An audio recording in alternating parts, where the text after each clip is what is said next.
நாட்களையும் விளங்கப்படுத்த போகிறேன்.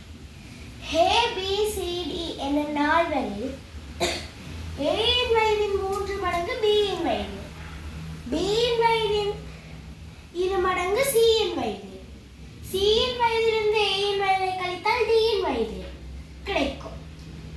நால்வரினது வயதுகளின் கூட்டுத்தொகை 45 வருடங்கள் ஆகும். எனில் ABCD இன் வயதுகளை முறையே தருக என்று கேட்டிருக்கு. அப்ப இங்க சொல்லியிருக்கு ஏட வயசுலேருந்து ஏட வயசை விட பிக்கு 3 மடங்கு வயசு கூடவா. அப்ப ஏக்கு 1x இருந்தா பிக்கு 3x, பிக்கு 3x. பிறகு சொல்லியிருக்கு பியின் வயது 2 மடங்கு சியின் வயதாம். அப்ப பிக்கு 3x சிக்கு 6x. அடுத்து சொல்லியிருக்கு சியின் வயதிலிருந்து ஏயின் வயதை கழித்தா டியின் வயதாம். அப்ப 6xலேருந்து 1x கழிச்சா 5x. இதுல மொத்தமா எத்தனை x இருக்குன்னு பார்ப்போம்.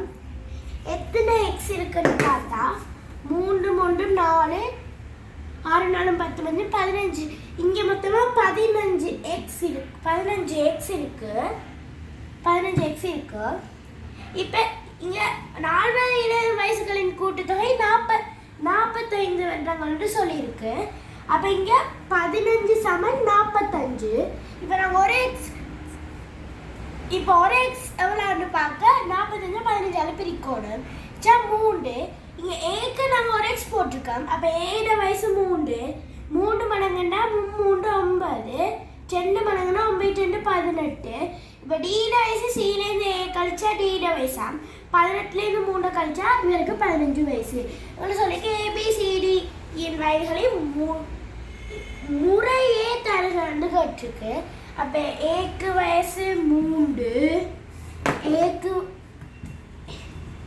ஏக்கு வயசு 3, பிக்கு வயசு 9, சிக்கு வயசு 18, டிக்கு வயசு 15.